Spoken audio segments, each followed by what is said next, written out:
Welcome to RID Bharat. आज की इस वीडियो में हम लोग समझने वाले हैं कंप्यूटर के एक और बहुत ही इम्पोर्टेंट टॉपिक के बारे में, जिसका नाम है कंप्यूटर मेमोरी। मेमोरी का मतलब आप लोग क्या समझ में आ रहा होगा? तो मेमोरी का मतलब होता है स्पेस, जगह, कंटेनर। तो इसी कंटेनर, इसी स्पेस के बारे में हम लोग क्या करने वाले हैं, पढ़ने वाले हैं। लेकिन ये जो स्पेस होता है, ये जो मेमोरी होता है, अलग अलग तरीका के होता है। तो ये सारे चीज़ें हम लोग यहाँ पे देखने वाले हैं डिटेल में और अपनी भाषा में समझने का प्रयास करेंगे। तो चलिए हम लोग करते हैं शुरुआत। तो सबसे पहले हम लोग इसको जो है ना कैटेगराइज करते हैं, मतलब कि इसको अलग अलग भागों में बांट देते हैं। जैसे देखते हैं ना कि आपके पास एक ज़मीन है, यहाँ पे एक खेत है, ठीक है ना। तो इस खेत के जो है ना कि आप अलग अलग भागों में बांट देते हो। किसके लिए? तो इस देखो, ये जो ज़मीन है ये भी एक स्पेस हुआ, लेकिन हम लोग ने इसको क्या किया, अलग अलग भागों में बांट दिया। तो स्पेस को बांटा गया। तो हम लोग यहाँ पे समझते हैं कि जो कंप्यूटर मेमोरी है उसको जब अलग अलग भागों में बांटे हम लोग, तो किस आधार से बांटे, किस मेमोरी का काम क्या है। यहाँ पे बहुत सारे मेमोरी हम लोग अलग अलग तरीके से देखने वाले हैं, और वो भी डिटेल्स में। आप लोग विश्वास कीजिए, अगर लास्ट तक इस वीडियो को देखते रह गए तो मेमोरी के बारे में फिर आपको यूट्यूब पे कभी दूसरे वीडियो देखने की ज़रूरत नहीं पड़ेगा। इतना सारा कंटेंट इसमें हम लोग कवर करने वाले हैं। तो अगर आप लोग रेडी है तो चलिए हम लोग समझते हैं। पहला है सेकेंडरी मेमोरी। देखिए सेकेंडरी मेमोरी क्या है और प्राइमरी मेमोरी क्या है। पहले मैं बोलूं कि सेकेंडरी, प्राइमरी, कैच और रजिस्टर 1 बाय 1 करके हम लोग समझेंगे। तो सबसे पहले मैं समझाता हूं सेकेंडरी मेमोरी। देखिए सेकेंडरी मेमोरी जो होता है इसको हम लोग बोलते हैं परमानेंट स्टोरेज। आप बोलोगे परमानेंट स्टोरेज का मतलब क्या हुआ? तो देखिए अगर मैं समझाऊं यहाँ पे कि मान लीजिए मैं क्लास में पढ़ रहा हूँ, तो टीचर कुछ बोल रहा है, मुझे जो है ना कि कुछ चीज़ें क्लास में भी याद है, तो क्लास में याद है, लेकिन एग्जाम के टाइम में उसी को देखना है। तो हम क्या करेंगे, इस पे नोट डाउन कर देंगे। तो जब इसको हम लोग नोट डाउन कर देंगे तो जब ज़रूरत पड़ेगा तब हम क्या कर सकते हैं कि इस नोटबुक के जो कंटेंट लिखे हैं उसको हम लोग पढ़ सकते हैं। इसका मतलब क्या हुआ कि इस पे जो हमने लिखा कंटेंट वो क्या हो गया, आपका परमानेंट सेव हो गया। तो आप बोलोगे कि इससे इसका क्या लेना देना है। तो अब मैं समझाता हूँ टेक्निकली। मान लीजिए आपके पास एक कंप्यूटर है, ठीक है, आपके पास एक कंप्यूटर है। इस कंप्यूटर में आप मूवी देख रहे थे, ठीक है। अब वो मूवी जो है ना कि आपको पसंद आ गया, आप चाहते हैं कि इस मूवी को हम बार बार देखें। तो आप क्या करेंगे कि आप चाहेंगे कि ये मूवी का जो फाइल है वो हमारे कंप्यूटर में हमेशा के लिए सेव रहे। आप नहीं चाहते हैं कि ये डिलीट हो जाए। तो इस मूवी को अपने किसी एक फाइल में या किसी एक फोल्डर में क्या करेंगे, सेव कर देंगे, सेव रख देंगे। तो उसी को क्या बोल देंगे हम लोग, परमानेंट हो गया। लेकिन अब यहाँ से समझते हैं कि ठीक है सर, परमानेंट तो हम लोग सेव कर देंगे, लेकिन परमानेंट में ऐसा कौन सा मेमोरी है जिसमें हम लोग, या कौन सा स्टोरेज है जिसमें सेव करते हैं। तो उसके लिए यहाँ पे है HDD। एच का मतलब होता है हार्ड, हार्ड मतलब कि कड़ा। जैसे ये है, इसको हम तोड़ नहीं सकते, ये क्या है, कड़ा है, ठीक है। इसके बाद जो है ना कि हार्ड डिस्क, डिस्क का मतलब होता है इस तरह से राउंड राउंड, ठीक है ना। और ड्राइव मतलब चलता हुआ। तो ये क्या हुआ आपका हार्ड डिस्क। यह एक ऐसा मेमोरी है जो आपको जो है ना कि क्या करता है कि इस तरह से राउंड रहता है और चलते रहता है। अगर ऐसे कंप्यूटर मेमोरी यूज किया गया है और उसको स्टोरेज करते हैं तो इसको हम लोग क्या बोलते हैं, हार्ड डिस्क। इसके बाद जो उसके नए वर्जन आया उसका नाम हो गया SSD, मतलब सॉलिड स्टेट ड्राइव। और पेन ड्राइव तो फेमस, ये जो एक रूम से दूसरे रूम में क्या करते हो, आप मूवी लेके जाते हो। तो ये सारे के सारे टाइप थे क्या, किसका, आपका परमानेंट स्टोरेज यानी कि सेकेंडरी स्टोरेज के। अब जो सबसे हम लोग नए चीज़ पढ़ने वाले हैं वो है प्राइमरी मेमोरी। और प्राइमरी मेमोरी को डिटेल में देखेंगे, और फिर जब हम लोग कैच मेमोरी और रजिस्टर मेमोरी तक पहुंचेंगे तब जाके रियल में जो कंप्यूटर मेमोरी का कंसेप्ट है वहां तक हम लोग चले जाएंगे। तो देखिए प्राइमरी मेमोरी होता क्या है। जैसे कि अगर मैं बोलूं कि आपने SSD में एक मूवी रखा, ध्यान समझते रहिएगा। अगर आप SSD में आप एक मूवी रखे हो, और मूवी वो क्या है, खतरनाक है, जो आप डेली देखते हो, ठीक है ना। अब इस मूवी को चाहते हो कि हम क्या करें कि देखें, तो जब इस कंप्यूटर में देखने के लिए ले जाओगे तो इसके लिए एक मेमोरी की जरूरत और पड़ता है, जिसका नाम है प्राइमरी मेमोरी। मतलब ये हुआ कि सेकेंडरी मेमोरी में आपका मूवी का फोल्डर या फाइल परमानेंट स्टोर था, लेकिन जब आप कंप्यूटर पे डिस्प्ले कराने ले जाओगे तो जहां पे डिस्प्ले कराएगा, होल्ड करके रखे रहेगा, वो किस पे होल्ड करके रखेगा, प्राइमरी मेमोरी पे। लेकिन प्राइमरी मेमोरी को दो भागों में बांटा गया, एक रैम और दूसरा रोम।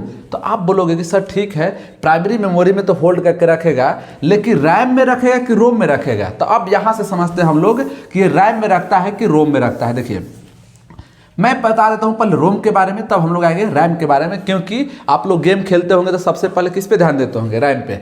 रोम क्या होता है, जैसे कि मैं अगर एक एग्जाम्पल दूँ, ठीक है ना, एक खतरनाक एग्जाम्पल देता हूँ जिससे आप लोग समझ जाओगे।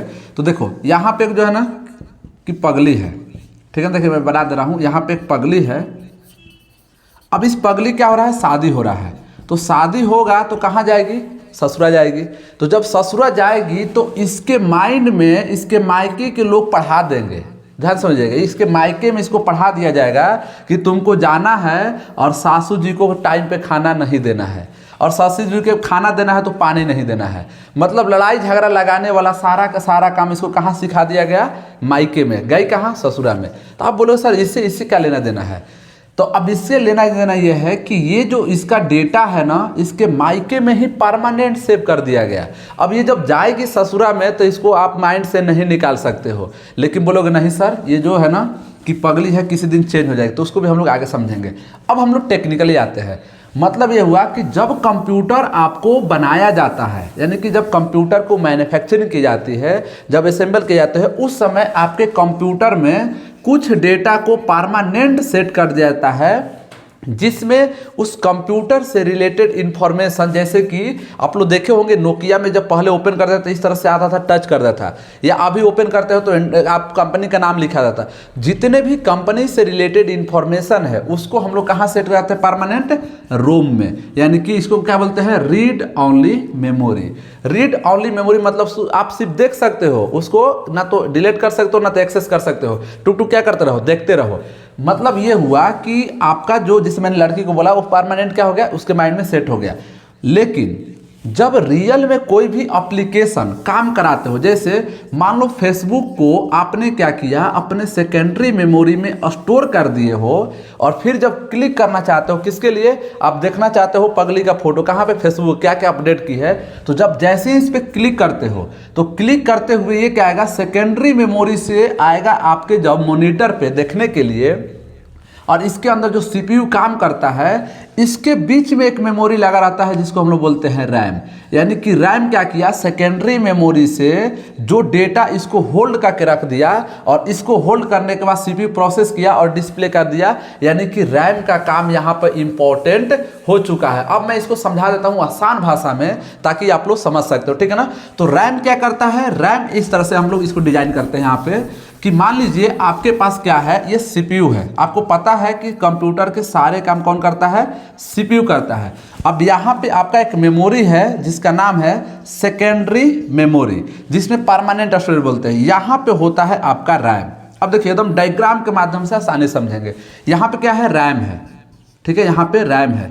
जब हमारा फेसबुक यहाँ से आकर यहाँ पे होल्ड हो गया, ठीक है, तो अब ये क्या करेगा, प्रोसेसर उसको चला देगा, सीपीयू चला देगा, और फिर मॉनिटर पे आप देख लोगे। अगर आपके पास रैम कम पड़ गया और आप एक नहीं फेसबुक, इंस्टाग्राम, ट्विटर, फेसबुक सारे चीज ओपन करते हो, तो सारे के लिए क्या है, रैम पड़ता है। रैम का फुल फॉर्म क्या होता है, रैंडम एक्सेस मेमोरी। तो अब यहाँ पे इसकी मेन इंपॉर्टेंट है, और यहीं पे क्या लगा रहता है, आपका एक रोम लगा रहता है जो इस मोबाइल से रिलेटेड, उस कंप्यूटर से रिलेटेड इंफॉर्मेशन को डिस्प्ले करता है, ठीक है ना। अब आते हैं हम लोग कि जो रैम होता है, ठीक है ना, उसको दो भागों में बांट दिया गया। रोम को भी बताऊंगा मैं, टेंशन मत लीजिए आप लोग। जो रैम है उसको दो भागों में बांट दिया गया। एक बांट दिया गया स्टैटिक रैम, और दूसरा बांट दिया गया डायनेमिक रैम। अब स्टैटिक रैम और डायनेमिक रैम में अंतर क्या है। स्टैटिक रैम को क्या बोलते हैं हम लोग कि एक ऐसा ये रैम है कि जब तक पावर सप्लाई हो रहा है तब तक ये डेटा को स्टोर करेगा और ऑटोमेटिकली डिलीट करेगा, और ये डेटा बाइट बाई बाइट रखेगा। और कहाँ पे स्टोर करता है, फ्लिप फ्लॉप। आप बोलो सर ये ज़्यादा ही टेक्निकल हो गया, अपने भाषा में बताओ तब समझ में आएगा। यानी कि आप देखे होंगे कि आपने अपने कंप्यूटर को क्या किया है, ऑन किया है और कुछ डेटा सेट कर दिए। जब तक आप चेंज नहीं करोगे तब तक वो चेंज नहीं होगा, उसको बोलते हैं स्टैटिक।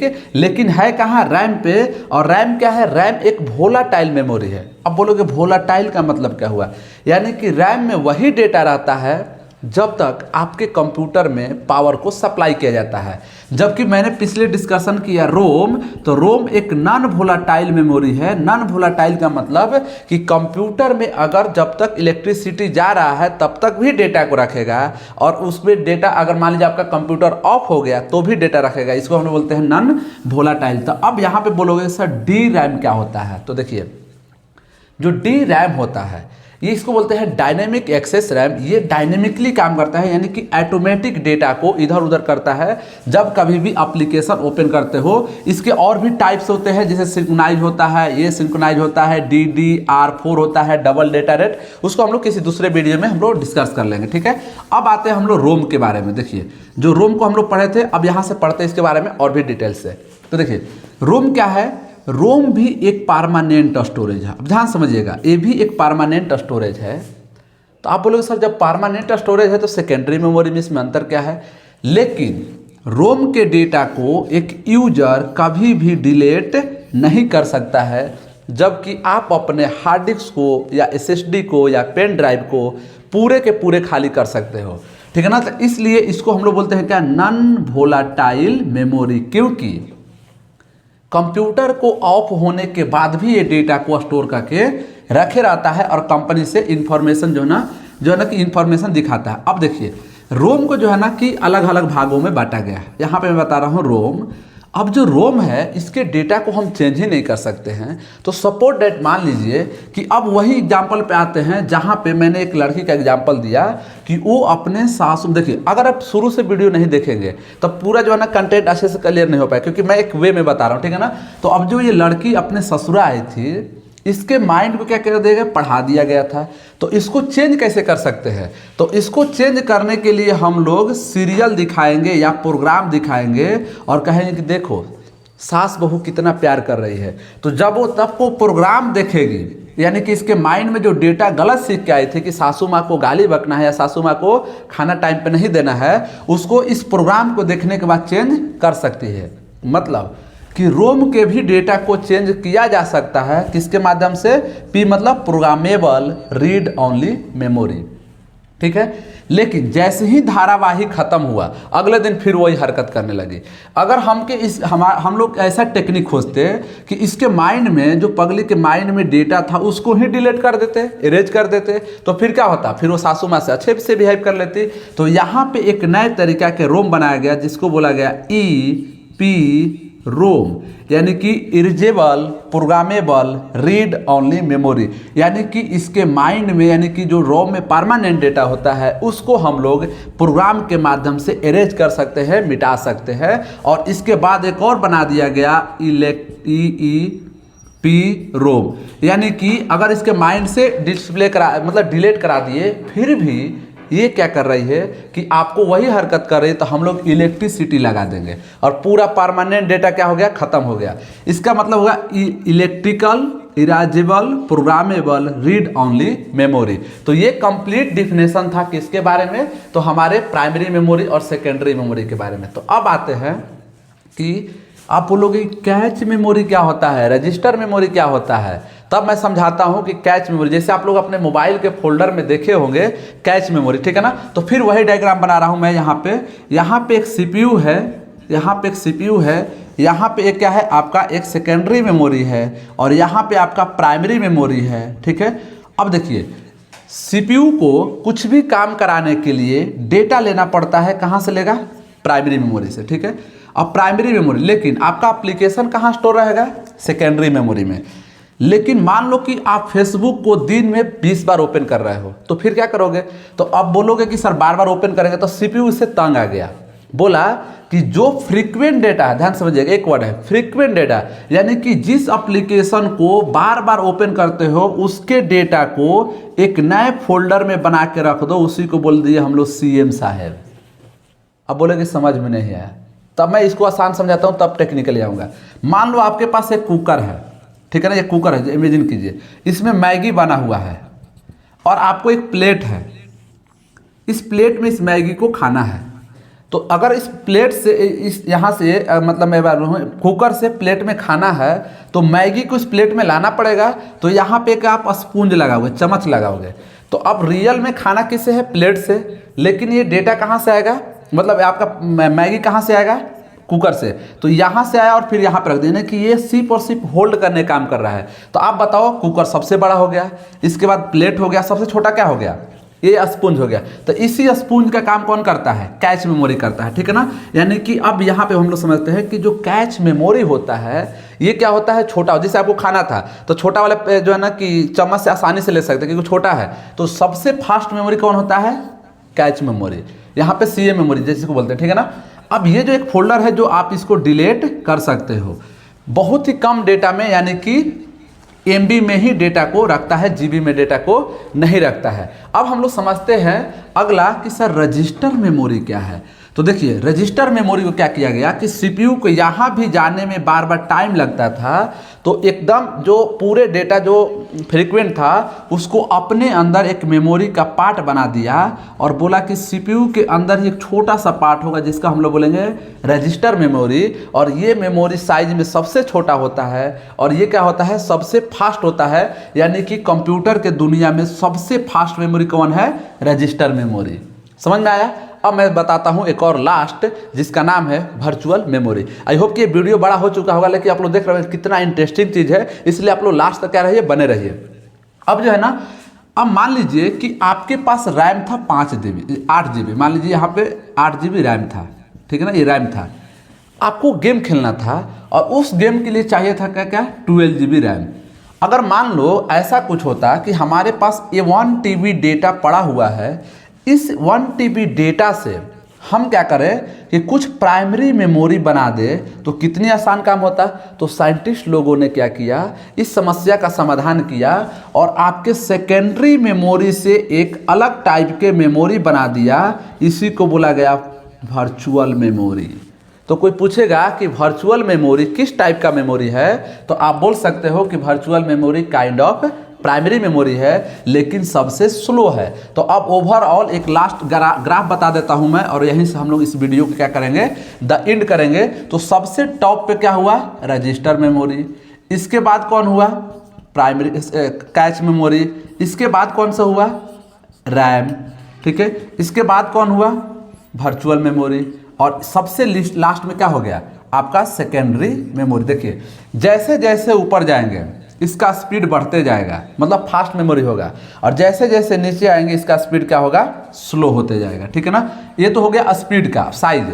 जैसे जैसे टॉप पे जाएंगे इसका साइज छोटा होता जाएगा और जैसे जैसे नीचे जाएंगे इसका साइज क्या हो जाएगा? बड़ा होता हो जाता जाएगा, ठीक है ना। तो ये कंप्लीट इन्फॉर्मेशन था कंप्यूटर मेमोरी के बारे में। आई होप कि आप लोग को ये वीडियो पसंद आया होगा। अगले वीडियो मिलेंगे, तब तक के लिए धन्यवाद।